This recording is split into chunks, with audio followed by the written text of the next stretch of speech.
fala.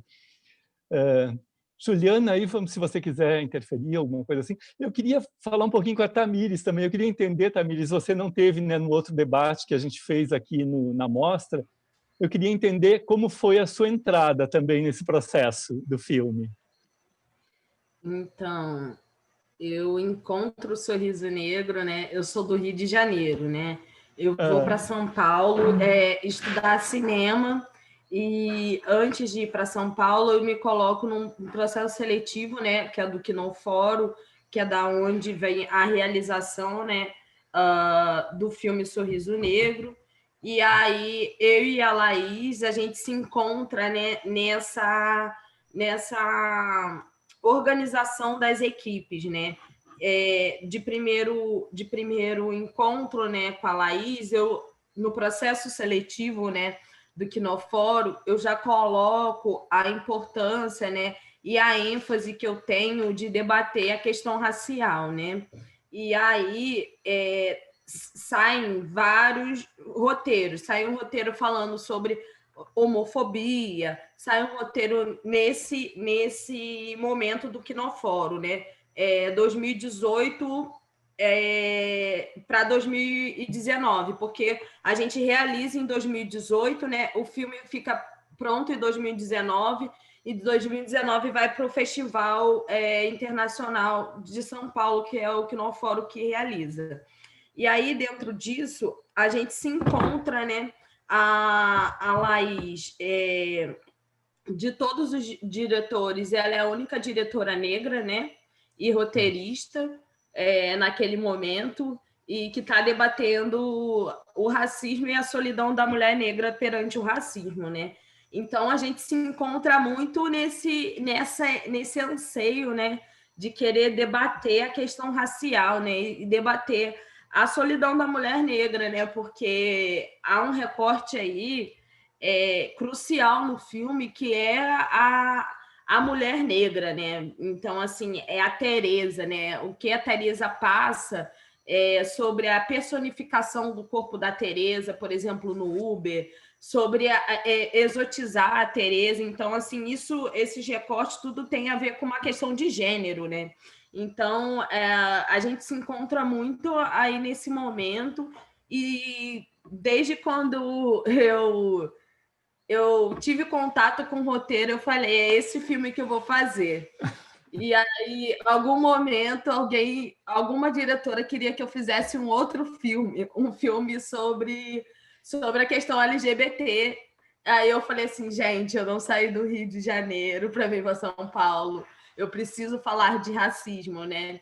Então, assim, esses anseios, essa tendência que me cerca, né? E aí a gente foi tecendo essa relação, né? Você vê aí que o Sorriso Negro, ele é um curta-metragem, mas ele problematiza muitas coisas, né? Durante algum momento no festival, as pessoas falavam assim, isso parece um longa, isso tinha que ser um longa. Eu falei, tinha que ser mesmo, porque assim, a gente tirou muita coisa que era muito importante, mas por requisitos, né, de entrar em festivais, requisito também da narrativa, que não cabia na narrativa naquele momento, né? E aí é isso, é um desafio agora. Esse Sorriso Negro, eu penso sempre quando eu converso com a Laís, da gente tornar ele um longa, né?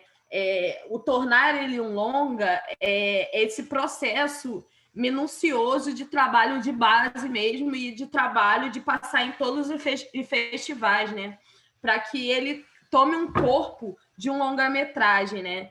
Porque ele aborda questões, né, que deixa em aberto e ele dá sede da gente querer ver mais o que aconteceu com a Teresa, né? Ele humaniza a Teresa.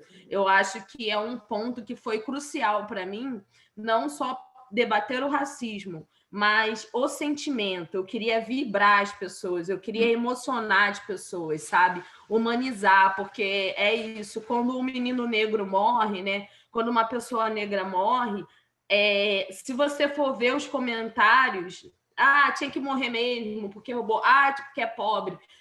No Brasil, você vê essa falta de humanização do corpo negro.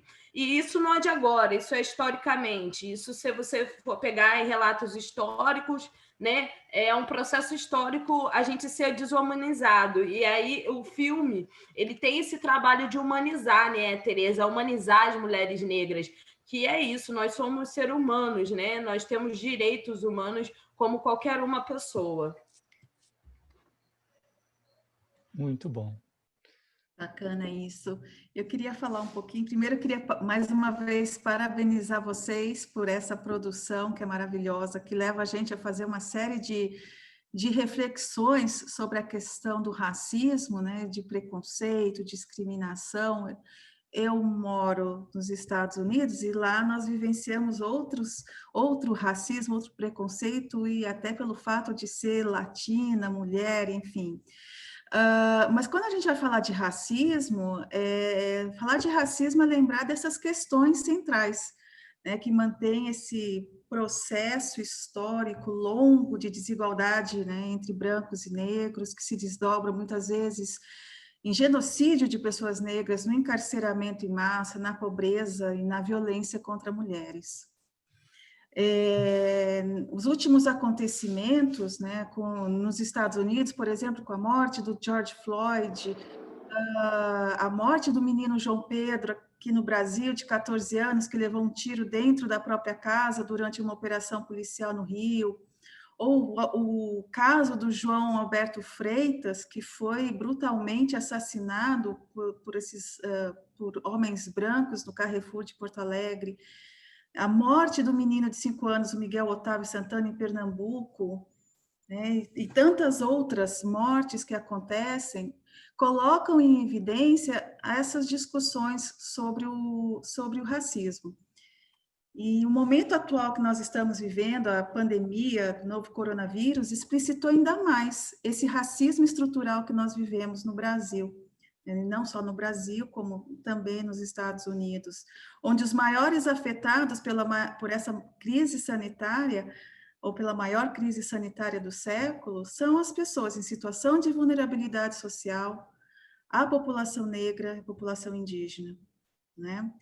Então, e somado a isso, a gente vem assistindo, e muitas vezes a sociedade assistindo de maneira silenciosa e naturalizando os casos de violência praticados por agentes do Estado contra pessoas negras, que é um exemplo desse racismo estrutural que a gente vivencia aqui no Brasil, mas que a sociedade não reconhece e que vem sendo denunciado, porém, nós não nos reconhecemos racistas.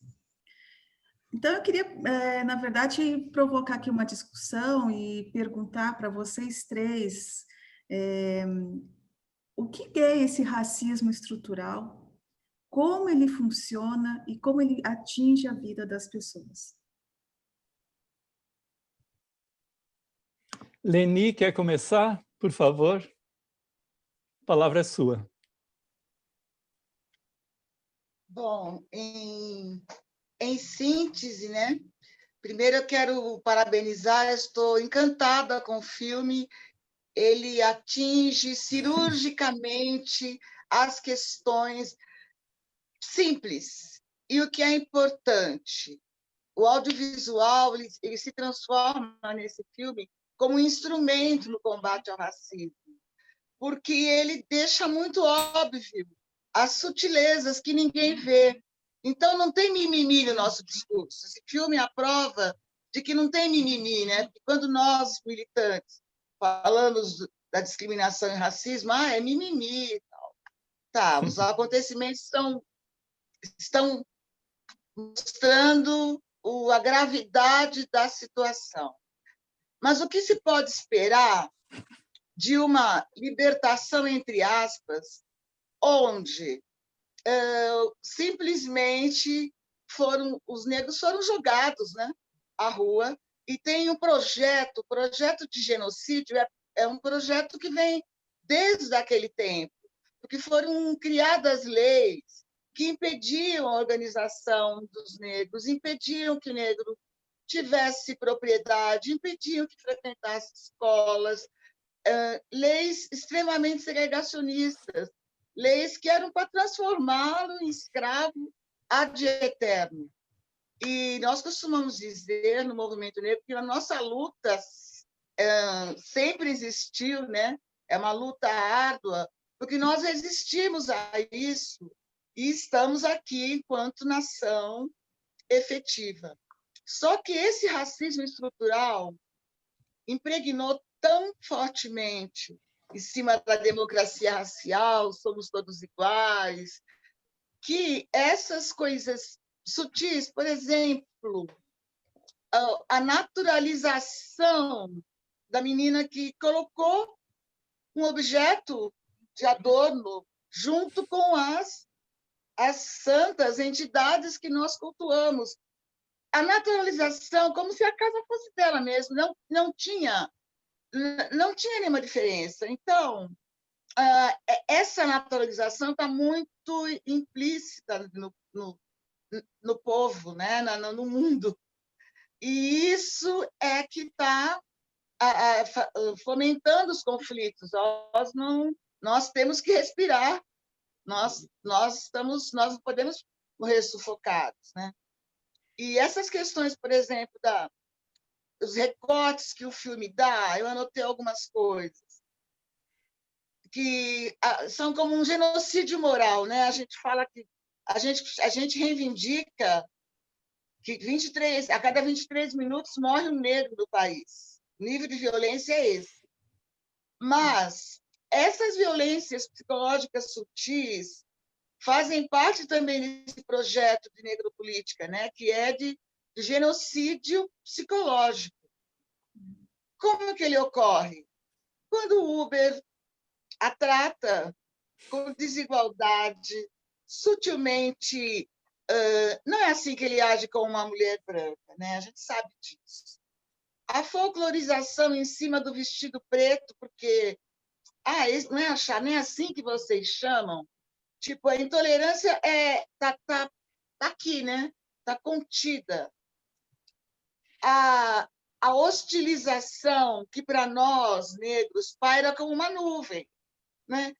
Entrar no elevador e ninguém responder bom dia, passar na portaria e o porteiro não responder bom dia, são pequenas violências que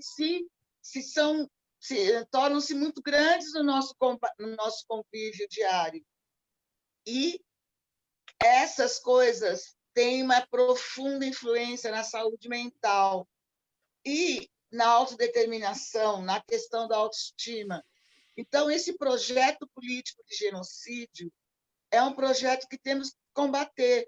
Não passa só pela questão da violência, que agora é moda, né? Quer dizer, agora a gente fotografa. Sempre aconteceu.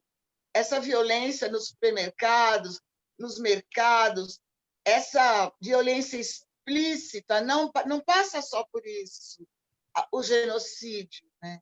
Esse genocídio diário, moral, que permeia, é uma coisa que o filme deixa extremamente óbvio, e é muito importante que a gente combata o racismo com esses instrumentos. Por exemplo, é inegável, não tem como negar, né, assistindo um filme desse.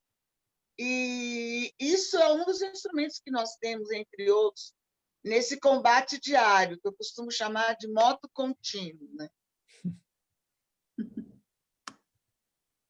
Muito legal. Posso falar? Claro. A Aline terminou de falar? Cadê ela? Por enquanto.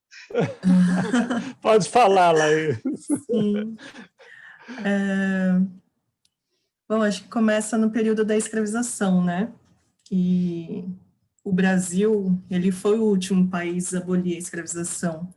E eu faço até questão de pontuar que, no Brasil, ele foi apenas na teoria a abolição, né? Porque na prática, né, em Campinas, por exemplo, uma cidade de São Paulo ainda se praticava escravização em 1920.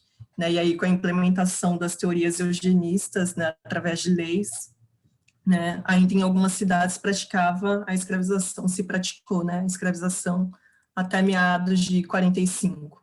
Né? Isso é uma coisa. Aboliu a escravização, e aí foi 1,5 milhão de pessoas, né, que foram colocadas na sociedade brasileira sem nenhum amparo. Né? Não foram criadas políticas públicas, né, para acolher toda essa demanda. Eu acho que é a partir da ausência, né, de políticas públicas que nasce esse racismo estrutural. Né? Passaram a ver, né, as pessoas negras agora como preguiçosas, por exemplo, né? E aí sem uma estrutura financeira, né, essas pessoas pretas elas foram ocupando morros, né, próximos às marginais também.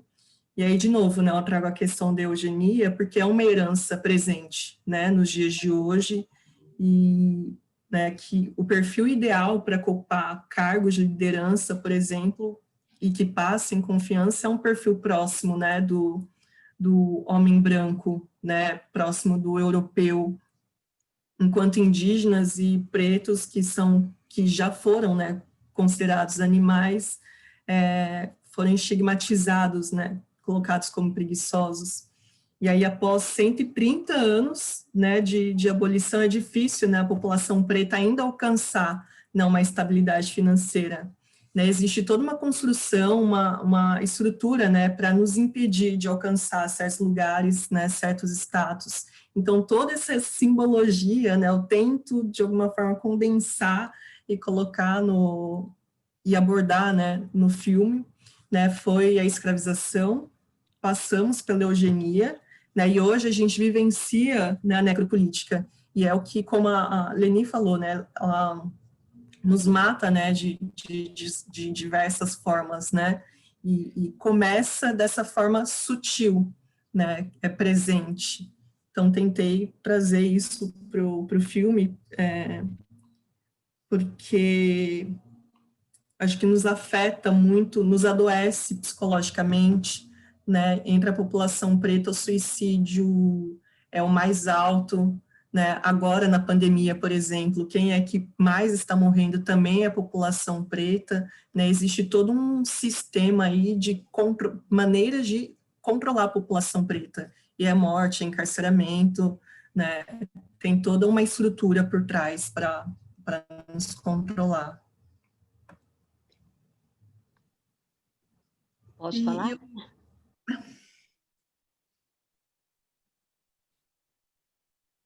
Por favor, quem queria? Foi Tamires? Não, eu queria falar alguma coisa também. Por favor, Ariane. É um filme simplesmente maravilhoso e eu encorajaria vocês realmente a fazerem um longa deste filme, porque tem muita coisa para debater sobre o filme. Agora, eu gostaria de saber qual é a maneira em que nós, além de mostrarmos os filmes, podemos fazer com que a população se conscientize e faça alguma coisa realmente. Eu sei que é muito difícil da parte da população negra fazer alguma coisa, às vezes, mas nós, os brancos, temos o dever de fazer alguma coisa e de ajudar esse movimento, porque realmente, muitas vezes, as pessoas não ouvem essa voz preta que existe, que está por todo lado. Uma coisa que eu sempre falei que a educação traz a consciência, mas vejam a história dos Estados Unidos. Aqui todo mundo vai à escola, é obrigatório. E eu acho, quando eu comparo o que está acontecendo aqui e o que acontece também no Brasil, eu acho que aqui é pior ainda, porque as pessoas têm instrução, têm educação, e essa questão de racismo aqui nos Estados Unidos está simplesmente incontrolável. É incrível, olha o que aconteceu esses últimos meses aqui, realmente deixam a pessoa, eu como pessoa branca, revoltada de ver o que está acontecendo. E temos que fazer alguma coisa, todos nós, porque eu acho que, sim, a minha parte é trazer os filmes aqui, mostrar alguma coisa e debater, que isso nós fizemos, mas precisamos fazer mais. E eu acho que vocês têm alguma maneira vindo de dentro de vocês que possam ajudar com que a população branca faça alguma coisa, se movimente para fazer alguma coisa. Eu posso falar um. Eu acho que para combater o racismo é fundamental a gente reconhecer, né? Para combater qualquer problema, a gente tem que reconhecer a existência desse problema. Uhum. E eu vejo que aqui no Brasil nós não nos reconhecemos como racistas. Yeah. E aí eu acho que as medidas para combater o racismo acabam não sendo efetivas porque nós não nos reconhecemos racistas. Nos últimos casos que saíram na mídia, enfim, no caso do João Alberto Freitas, eu não quero politizar aqui, mas o nosso vice-presidente falou, não, mas o Brasil não é um país racista, racismo é nos Estados Unidos. Né? E não é bem assim, a gente sabe que isso não é verdade. Se a gente olhar a nossa lei, a nossa Constituição Federal, ela tem um parágrafo que diz que todos são iguais perante a lei, sem distinção de qualquer natureza, garantindo-se aos brasileiros e aos residentes no país a inviolabilidade do direito à vida, à liberdade, à igualdade e à segurança e à propriedade. Que igualdade é essa? Quando os negros têm menos acesso à educação que os brancos, quando os negros ocupam menos cargos de liderança do que os brancos, né? Quando os negros sofrem mais violência policial do que os brancos. Onde está a igualdade, que é garantida pela nossa lei magna, pela Constituição? Nós temos um Estatuto da Igualdade Racial, que define discriminação racial como toda distinção, exclusão, restrição ou preferência baseada em raça, cor, descendência ou origem nacional ou étnica, que tenha por objeto anular ou restringir o reconhecimento, gozo ou exercício em igualdade de condições de direitos humanos e liberdades fundamentais nos campos político, econômico, social, cultural, em qualquer outro campo da vida pública e privada. No entanto, as estatísticas mostram justamente o contrário, não é? Ora, se a gente vive num contexto em que o próprio Estado, enquanto Estado, ele viola as próprias leis que ele mesmo cria, enquanto nós não reconhecermos que somos uma sociedade, sim, racista, como é que nós podemos combater esse racismo estrutural no Brasil? Não só aqui, né, nos Estados Unidos também. Quando falamos de educação, o sistema educacional nosso, se nós olharmos o conteúdo curricular que as crianças têm acesso, reproduz esse racismo e todo tipo de preconceito e discriminação. E nós sabemos quem é que determina o conteúdo curricular das nossas escolas. Então, eu acho que é um tema muito complexo, muito complicado, mas que passa por esse processo de reconhecimento, né, de identificar o problema, não mascarar o problema, né? Então, eu acho que não é não é escondendo, ele existe sim, das formas mais sutis e não sutis, e precisamos combatê-lo, né?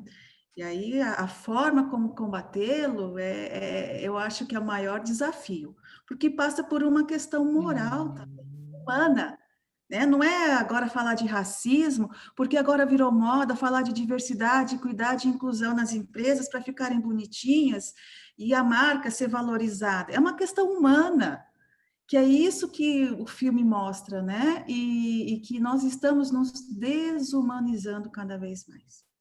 É isso. Laís, Tamires e Leni, eu queria voltar para vocês essa pergunta que a Ariane fez. O que podemos fazer? O que se faz nesse momento, né, para sair um pouco desse racismo estrutural que a gente vive, principalmente aqui no Brasil? Posso falar? Não, pode Claro. falar, Leni. Só porque eu sou mais velha. É assim, nós temos que... Essa fala da Juliana foi muito interessante, porque ela falou de assumir o racismo. O racismo não é uma questão nossa, nós negros, né? É uma questão nossa. E apesar da história falar, a história mostrar essa desigualdade, nós temos todos, por obrigação, o combate. Como é que o branco pode caminhar com a gente? Abrindo mão dos privilégios, tendo consciência de que esses privilégios só ocorrem à custa de corpos negros.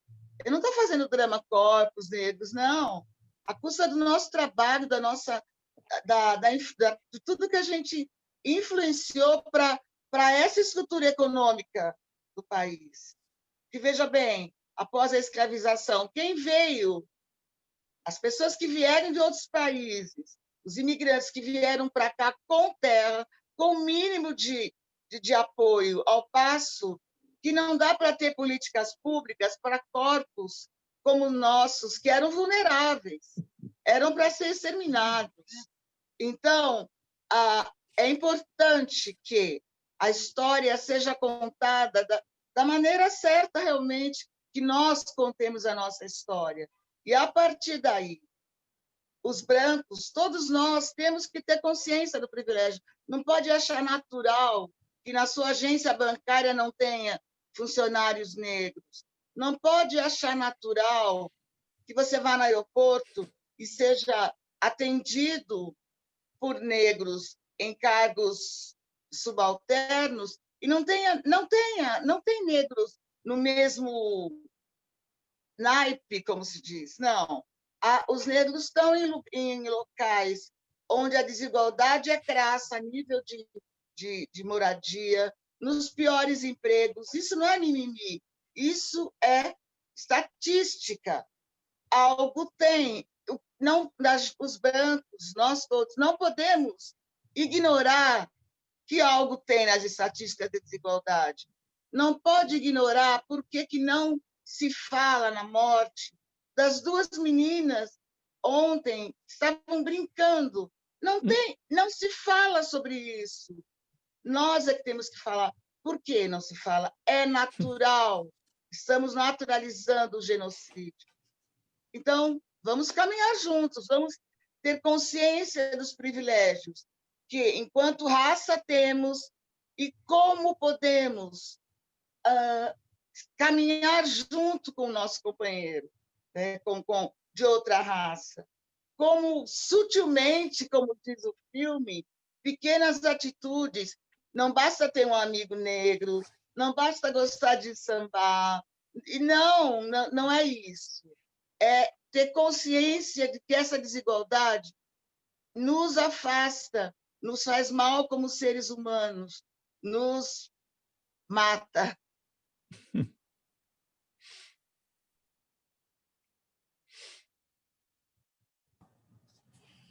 Bom, eu acho que o audiovisual ele é uma ferramenta política, né, capaz de induzir a transformação do público. Né, eu gosto também de cutucar o público. Né, a ação dos personagens do Sorriso Negro, a intenção é fazer com que o público tenha essa identificação direta, né? Eu acho que justamente para repensar nas suas atitudes e ver o quanto ele mesmo, né, contribui e pratica, né, o racismo de uma forma sutil. Tem uma cena, a cena do elevador no filme, ela foi construída a partir do mote de uma cena que caiu, né, que era no supermercado. E para mim, se tem um lugar que é mais racista, né, onde eu mais percebo o racismo, tanto dos funcionários quanto dos clientes, né, por várias vezes eu fui destratada pelos atendentes do caixa, ou motivo de perseguição do segurança, né, e a única coisa que eu fiz foi simplesmente, né, entrar. Né, e todo esse inconveniente é porque eu sou preta. Né, e aí não é à toa que um rapaz acabou de ser assassinado, né, no mercado e também só foi levado para a justiça porque foi filmado e compartilharam, né?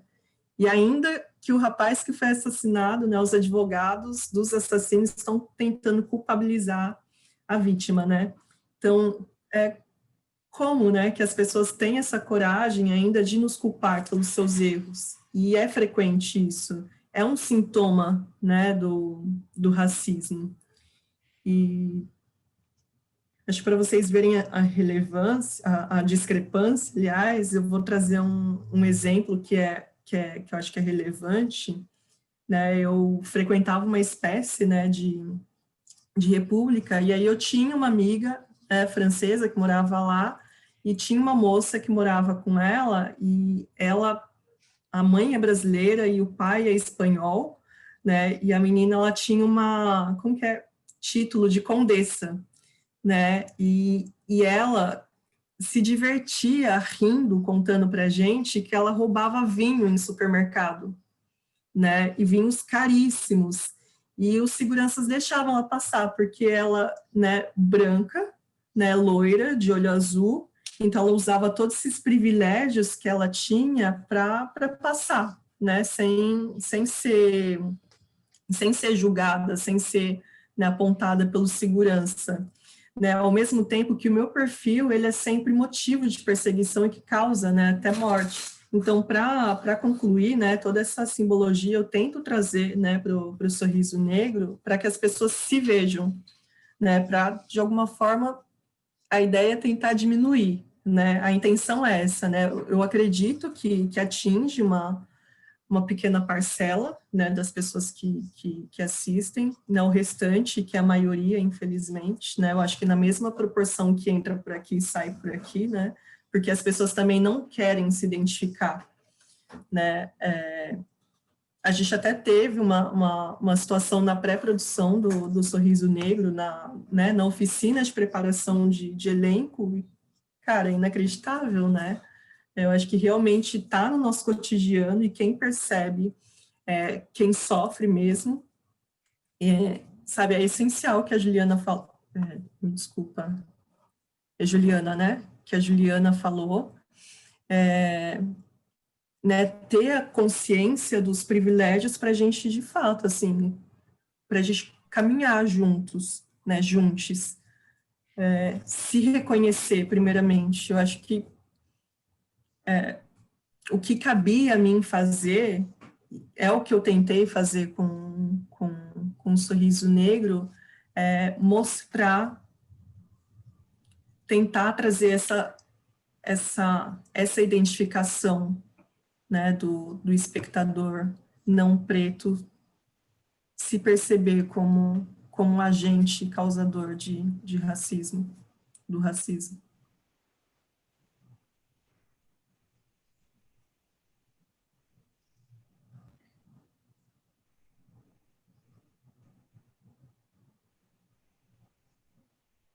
Então, completando um pouco aí o que a Laís, né, falou, uma das coisas, né, que é latente, né, eu acho hoje no racismo estrutural é a falta de políticas públicas, né, para que a população negra, né, ela se insira nos espaços públicos, né? Nos espaços públicos de poder, né? E aí a inserção minha no audiovisual é isso, né? Durante muito tempo eu assisti durante muitos filmes, muitas novelas e a gente não via, né? Atores negros, pautas negras, sempre coisas que parece que assim a gente não faz parte do Brasil, né? E aí a gente só faz parte do Brasil para trabalhos de serviências, né? Trabalhos braçais. Então, assim, por exemplo, uma coisa que perpassou pela minha vida antes e depois de fazer o Sorriso Negro, o que acontece com a Helena, a situação do cargo, né? Da situação do trabalho, né? Que ela ali ela é uma boa funcionária, mas ela não é o suficiente para receber, né? Para estar num espaço de poder, para estar num cargo de poder e para ter um salário melhor, né? E aí eu acho que é uma coisa assim que eu e a Laís conversa bastante, né? O Sorriso Negro é um presente, né? E eu acho que foi uma sanção também social para a gente, mas não econômica, né? Porque assim Quando a gente vai falar sobre valores, sobre pagamentos, né? É sempre muito difícil valorizar a arte, né, das pessoas negras, da população negra em si, o trabalho da população negra em si no Brasil, mas a arte das pessoas negras sempre é muito bonita, mas ninguém quer te contratar, ninguém quer colocar você num cargo, né, que a pessoa branca está ali há 20 anos. Então, assim, sobre o racismo estrutural, né, eu gostei muito da fala da Ariane, que ela fala sobre os brancos se comprometerem também. Porque é isso, nós estamos chegando nesse espaço e nem tudo é responsabilidade nossa, né? A consciência racial, né, dessas pessoas não negras, dessas pessoas brancas, é que criar política pública, criar um espaço público para que o negro ele possa chegar também.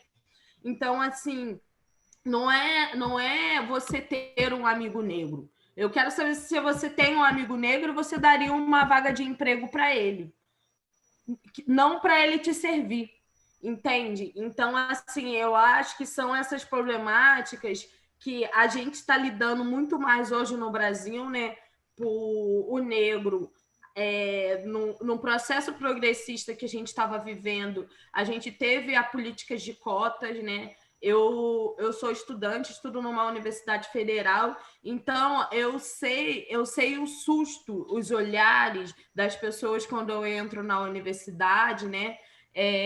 Então, são essas estruturas que a gente precisa criar política pública para além da cota, né? Para que essas pessoas entendam que aquele espaço é nosso também, né? Porque a gente não é um corpo preterido nesses lugares, nós somos um corpo rejeitado nesses lugares. Então, assim, por exemplo, algum momento, às vezes, eu vejo acontecendo do movimento negro impulsionando isso lá no Rio de Janeiro, campanhas de política pública que racismo é crime dentro do ônibus. Eu acho que isso é essencial. Eu acho, por exemplo, se todos os cineastas se comprometessem, após o filme deles, eles colocarem que racismo é crime, sabe? A gente estaria caminhando para uma democracia do audiovisual, sabe? Debatendo o racismo. Se todos os programas de televisões terminassem, né, com essa campanha, eu acho que é isso. Falta as pessoas brancas se comprometerem, porque assim, a nossa luta, nós, pessoas negras, já lutamos há muito tempo. Só da gente estar vivo já é uma luta. Então, assim, e o sorriso negro, ele é uma forma de resistência, né?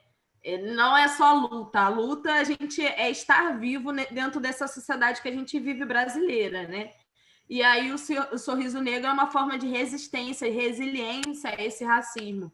É uma ferramenta, né? Eu falo que ele não é só um filme, ele é uma ferramenta de trabalho de base, de combate ao racismo, né? E para chamar também, né, a pessoa não negra, o branco, né, a repensar suas atitudes na sociedade brasileira. Então, assim, ele é essencial. Por exemplo, já houve lives, né, na CUT,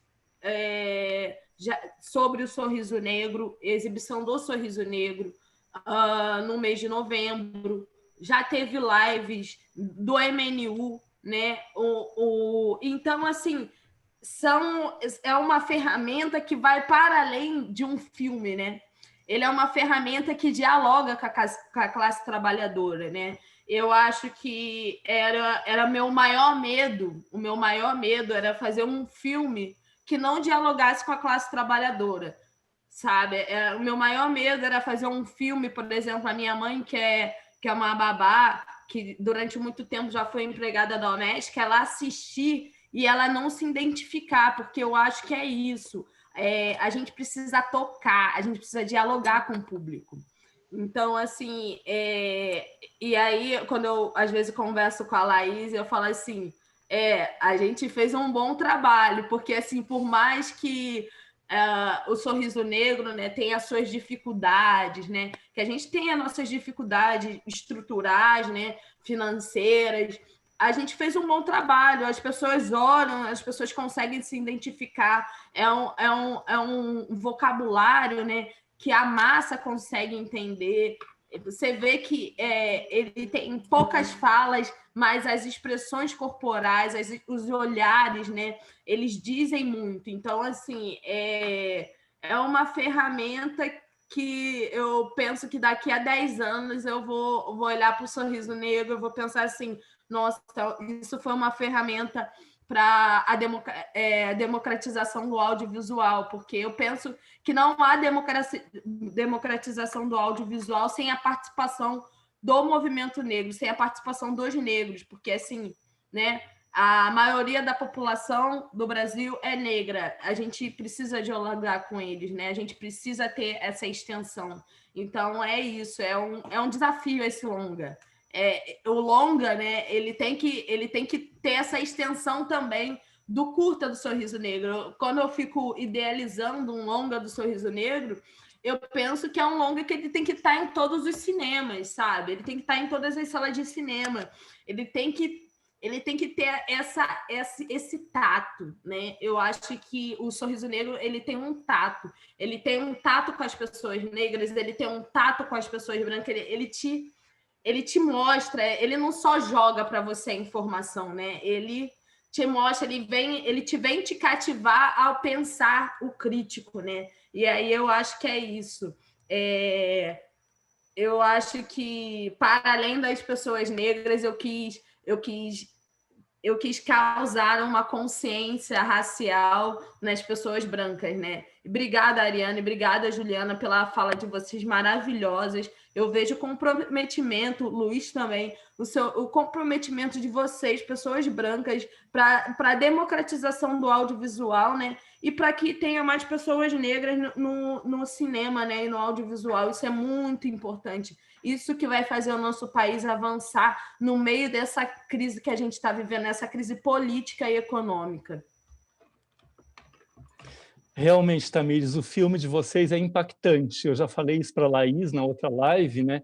É um filme que ele mostra sutilezas, mas de uma forma muito profunda e faz a gente, brancos, negros, o humano refletir sobre suas ações, sabe? Porque é uma coisa de humanidade isso, sabe? De você no elevador não olhar ou pedir, sabe, para uma pessoa negra ali tocar o botão. É humano isso, né? O que a Juliana falou é uma questão de humanidade, não é uma questão de cor de pele, né? E os filmes de vocês realmente é uma ferramenta muito potente para isso, tá? Porque ele chega nisso mesmo, tá?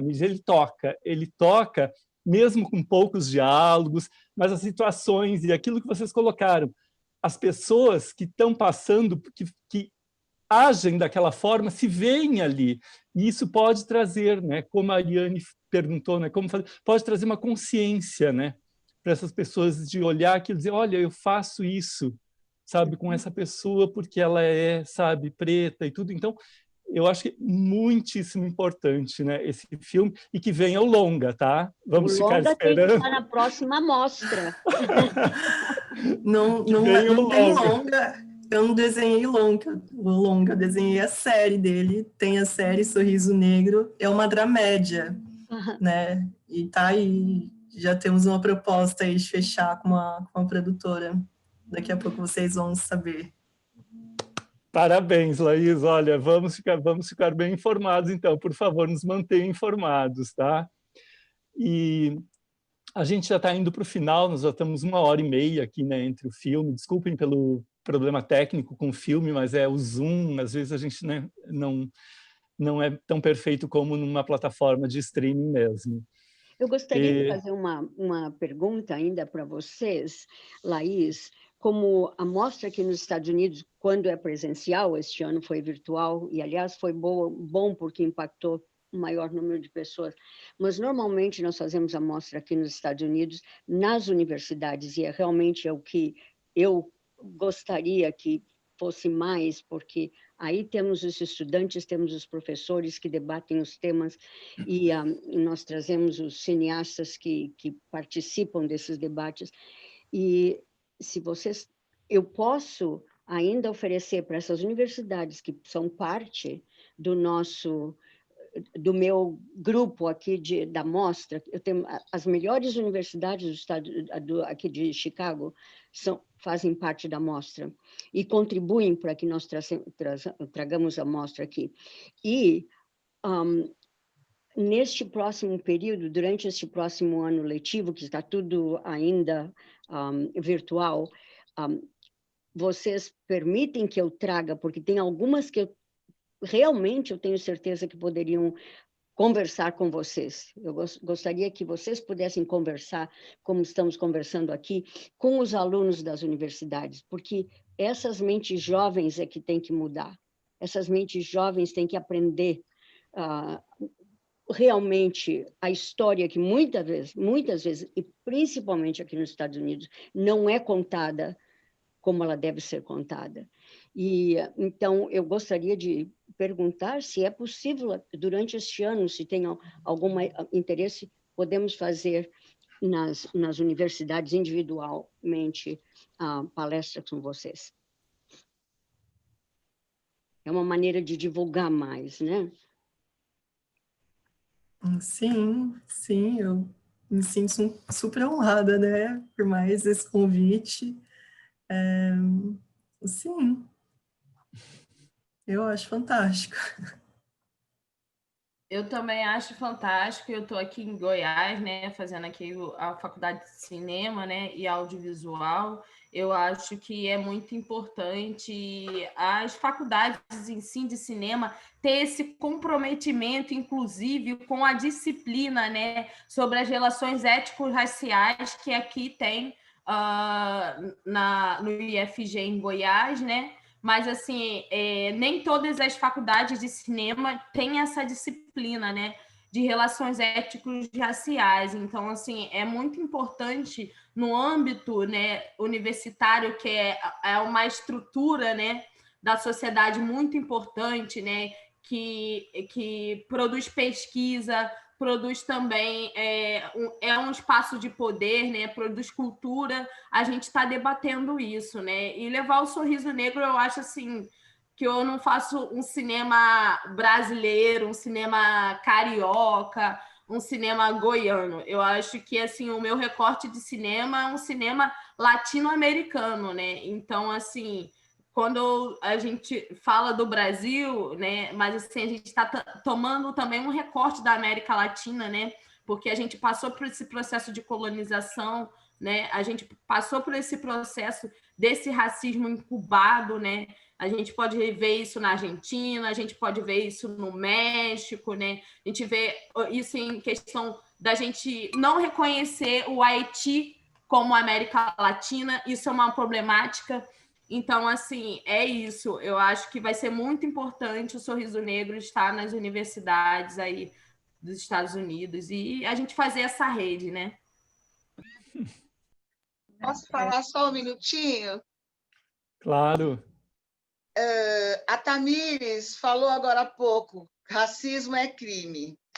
Eu, quando comecei a fala, citei que esse filme ele é importante porque ele faz sentir, ele é um instrumento no combate ao racismo.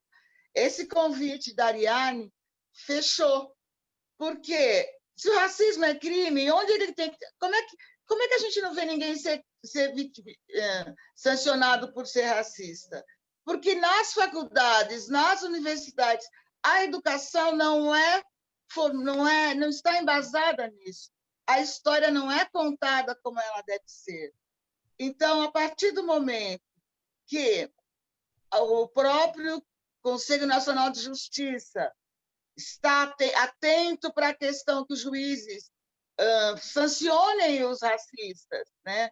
Tem um grupo de estudos criado só para a questão racial. Porque se o racismo é crime, tem que ser sancionado. E como saber se ele é crime? Por onde saber? A educação. Então, esse convite é maravilhoso. E assim que eu vi o filme, um dos meus sonhos era que ele passasse mesmo na educação formal, nas faculdades, nas escolas, porque fazer sentir os não negros essa nossa dor, né? E caminharmos juntos. Parabéns. Eu queria só complementar um pouco a fala de vocês, né? Porque eu acho que a gente passa a sentir a dor do racismo e do preconceito quando muitas vezes a gente vai morar num outro país. E hoje a gente tem assistido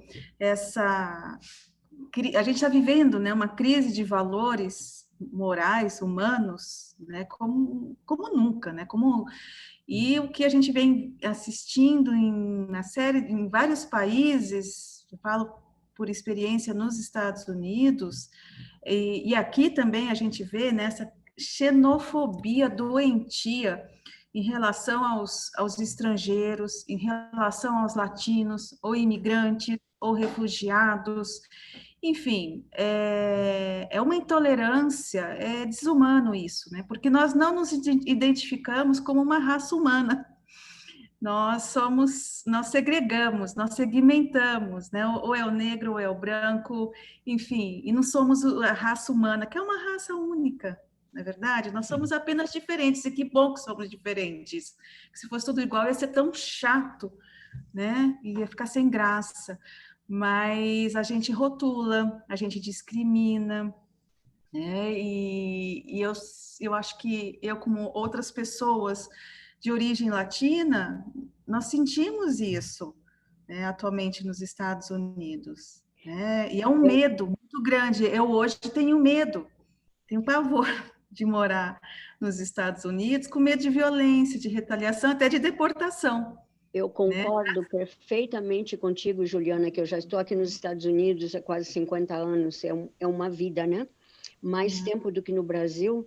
Meu coração ainda é brasileiro, não muda nunca. mas existe discriminação, a discriminação aqui não, deve ser no Brasil também, mas eu acho que aqui nos Estados Unidos é muito maior. Eu sou branca, eu sou descendente de italianos, e assim mesmo, porque eu sou da América Latina, existe, eu confrontei, tive épocas que eu senti muita discriminação aqui nos Estados Unidos, e ainda sinto. Então, são com os indígenas, são com os latinos, são, como tu disseste, todos os imigrantes que passam por aqui, são considerados abaixo. E isso é uma coisa muito... Mas o interessante que eu noto, porque eu trabalhei na universidade, né? E o que eu noto é que as pessoas não se dão conta que são racistas, não se dão conta que estão discriminando. Então, tem que ser através da educação, através de filmes como este, eu acho maravilhoso pôr em discussão, porque tem diversos aspectos que não é só a parte da cor, tem a parte da pessoa trabalhando, né? Que está ali, ela é preta, poderia talvez fazer o trabalho melhor do que a colega, mas ela não é escolhida para receber como é que se diz, o aumento. Exato. E isso sim, se vê aqui muito. E tem que existir uma maneira de nós conscientizarmos aqueles que de alguma maneira estão conscientizados, fazer com que outros se conscientizem. Essa é uma dos propósitos da Mostra, trazer filmes com consciência social, fazer com que a sociedade se conscientize dos nossos problemas, dos nossos temas sociais, sejam quais for, não é só os de racismo, mas eu acho que ainda o racismo é um dos maiores temas sociais que existem no mundo inteiro, e nós temos que fazer alguma coisa, e vamos ajudar a fazer.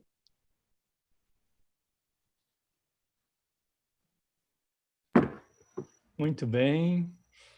Nós estamos agora chegando ao final. Eu gostaria de abrir a palavra, né, para quem ainda quisesse fazer algum comentário, falar alguma coisa, para a gente finalizar o nosso bate-papo de hoje, por favor.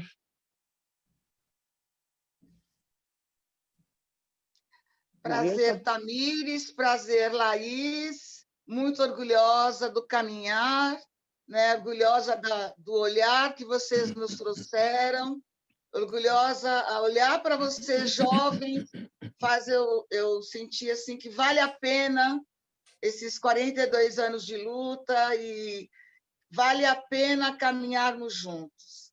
Obrigada, Ariane, prazer conhecer, Juliana, todos. E obrigada pelo nosso caminhar, né? Por essa consciência que a gente vai construindo juntos. Eu quero agradecer imensamente a todos, conhecer vocês também, a Tamires, que eu não conhecia, a Leni, a Juliana já conhecia, a Laís também, o Luiz tem caminhado comigo já fazem 6 anos aqui na mostra, e realmente é um prazer imenso, mas é um prazer que não deve ficar só aqui, nesta palestra, ele tem que se multiplicar. Vamos ver se nós conseguimos fazer com que isso se multiplique e pôr a nossa gotinha de água no oceano, que seja uma gota de água, mas ela se multiplica também. Obrigada a todos. Eu agradeço o convite, né? Agradeço a conversa, né? Queria, gente, estar junto, de verdade. Eu também. Eu queria abraçar. Eu sinto falta dos abraços.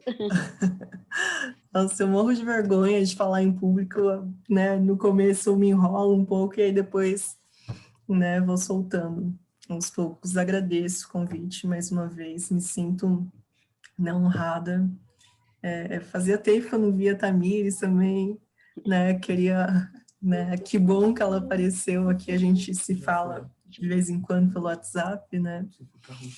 Obrigada, gente. Obrigada mesmo. Obrigada pelo convite. Foi uma honra estar com vocês, tecendo essa relação Brasil e Estados Unidos de uma forma diferente, de uma forma democrática, discutindo racismo, discutindo democracia do audiovisual. Obrigada, Leni.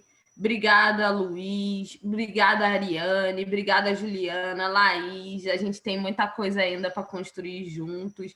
E é isso, né? Eu acho que eu queria estar em Chicago, confesso, nesse momento. O coronavírus não deixou, mas para além de estar em Chicago, foi muito importante esse momento do filme estar, né? Eu acho que quando o filme vai para Chicago, vai um pedaço da Laís, vai um pedaço meu, né? Vai um pedaço de luta e resistência, né? E é isso. Isso está sendo mostrado aqui e está sendo tecido aqui mais coisas, né? Eu espero que nesse momento aí que eu e a Laís esteja tecendo aí o longa, vocês estejam com a gente nessa parceria, né? Porque eu vejo assim um comprometimento político de vocês e da consciência de vocês, é muito importante. Eu acho que a gente vai avançar muito. Daqui a 10 anos nós vamos olhar para trás e a gente vai ver que a nossa luta da democracia, né, do audiovisual e do combate também ao racismo, né? Eu penso que eu fiz o Sorriso Negro, mas eu quero olhar para ele daqui a 10 anos, 30 anos, não precisar mais de um sorriso negro, da gente falar sobre outras coisas, sobre outras necessidades, combater outras coisas. Muito obrigada, boa noite. Um beijo para vocês, de coração mesmo, e que eu tenha a oportunidade também de estar com vocês aí, né? E de conhecer o Spike Lee também, que a gente tem uma coisa em comum. A gente faz aniversário junto. E combate o racismo também no cinema. Oi, Bárbara, eu ia dizer, temos que chamar a Bárbara, porque realmente, sem o Partners of the Americas, sem o Partners de Washington, nós não poderíamos realizar a mostra como temos realizado todos esses anos. Agradeço imensamente, Bárbara. Meu coração está... Não, a vocês. Não, realmente, como mencionei no início, essa foi a primeira vez que estamos já debatendo, não, esse tema. E como muitas pessoas já no chat colocaram comentários. para vocês verem e para os outros participantes, mas o interessante é que a próxima vez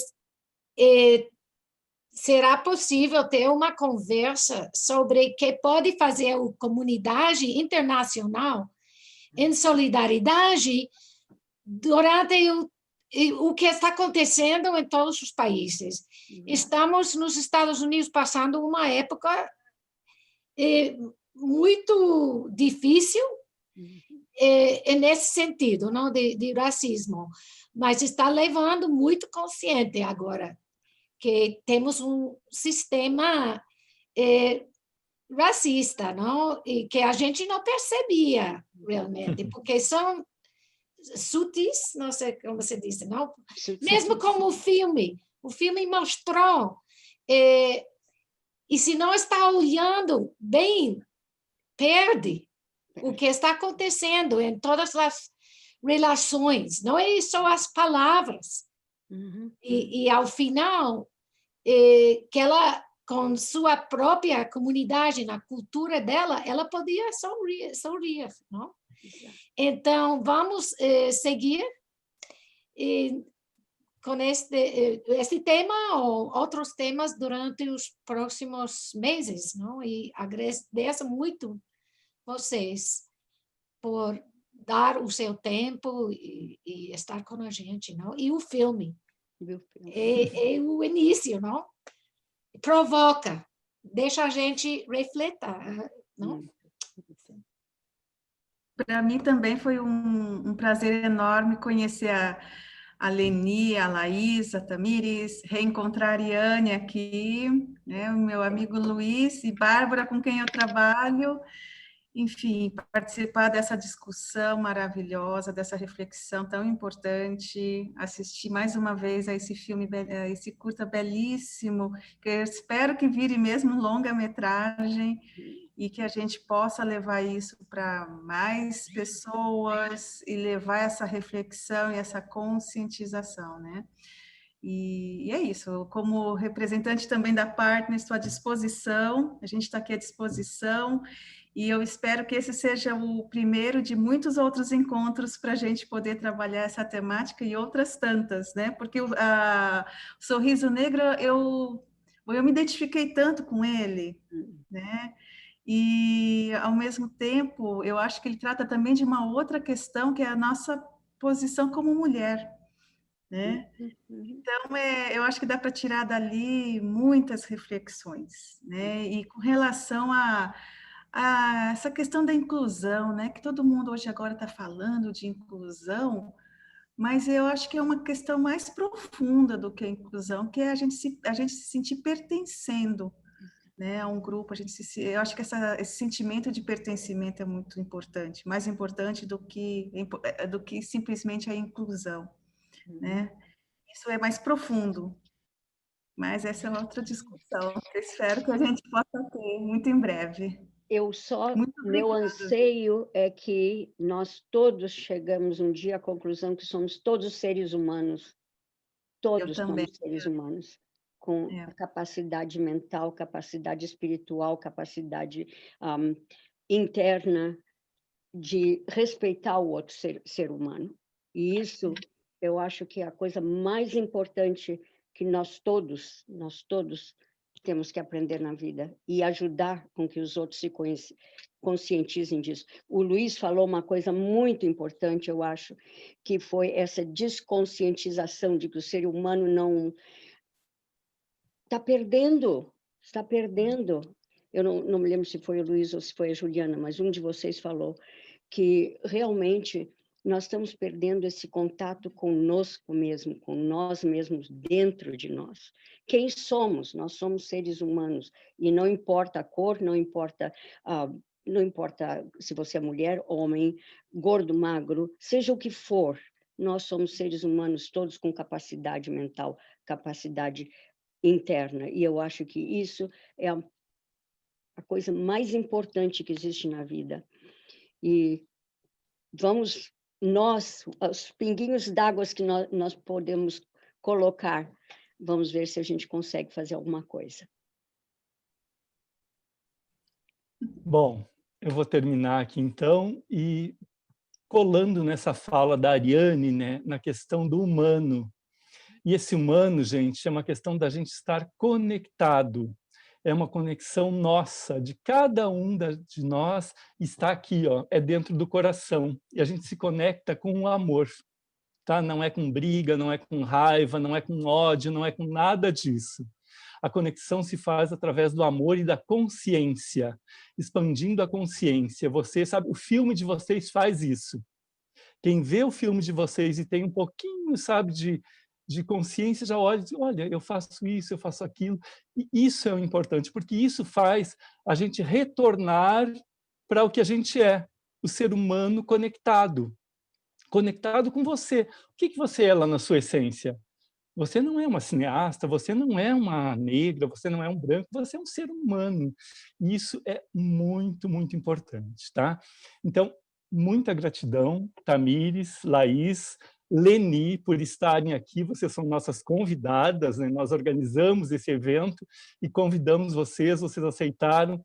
E eu agradeço de coração vocês terem vindo aqui, e o nosso papo foi muito legal. E, com certeza, o filme de vocês é uma ferramenta. Agora, Laís, a gente está esperando a série, tá? E o longa-metragem, para a gente colocar mais... Mas já surgiram... Eu acho que, gente, muito disso que a gente faz... Eu já falei com a Bárbara por e-mail, isso a gente faz por amor, sabe? E o amor é o coração que move para fazer tudo isso. E aí acontecem as conexões.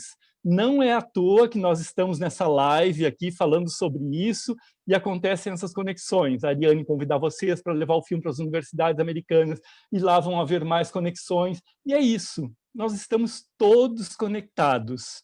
Tá? E a gente fazendo coisas para o bem, fazendo coisas positivas, com amor, a gente gera essa conexão muito maior, porque nós somos um. Nós não estamos separados uns dos outros. Bárbara, muito obrigado pelo convite da mostra do capítulo São Paulo. A gente está muito feliz de estar fazendo esse primeiro debate, que venham muitos outros, com outros capítulos do Brasil, da América Latina, da América Central, dos Estados Unidos. Isso é um momento muito legal da gente usar essa ferramenta que a gente tem, o audiovisual online, aqui que a gente pode conectar. Tem pessoas da Bolívia aqui assistindo, tem pessoas da Colômbia, tem dos Estados Unidos, tem de todos os lugares. Então, vamos usar isso. É muito, muito importante. Ariane, você sabe, né? Vocês todas moram no meu coração. Juliana, também. Tamires, Laís, Leni, ó, todas aqui, tá? Então, um beijo no coração de cada uma de vocês. Se alguém agradecemos Marcos e Daiane. Sim, Marcos. Pela interpretação, não? Era a primeira vez que estamos tentando fazer isso, eu espero que deu certo, não? Sim, muito agradecido a Marcos, né, que está fazendo a tradução de espanhol. O Marcos é do Partners Campus Goiânia, o único capítulo estudantil que nós temos aqui no Brasil, e a Daiane Castilhos, que está fazendo a tradução de inglês. Ela é do capítulo Goiás, parecia um projeto muito legal do capítulo que ela faz, também ela gerencia. O Vander também, que está aí, nosso anjo que está aí por trás, que não apareceu, mas está aí protegendo a gente. E volto a agradecer também o Will, que dá muita força, ao Thiago, que fez os flyers, e toda a equipe, né? Toda a equipe, todos os capítulos que divulgaram, a nossa live, o nosso debate. Muito obrigado a todos. Então, se alguém quiser dar mais um tchau, alguma coisa, é o momento, gente. Tchau, então. E uma coisa, sexta, vamos ter um debate também às 20 horas sobre gênero. Vamos exibir o filme Marie, do Léo Tabosa. Vamos ter o Léo Tabosa, o diretor, e mais 2 especialistas. Vai ser muito legal também a live. Convidamos todos vocês, tá? Beijo, então. Boa noite. Boa noite para vocês. Boa noite, obrigada. Até a próxima. Até a próxima. Boa noite, obrigada. Beijos. Ninguém quer sair, ninguém quer ir embora. Tchau. Eu vou fechar. Bárbara, tchau. Vai ter um happy hour. Tchau, gente. Agradecido. Beijos. Tchau, tchau. Cadê o...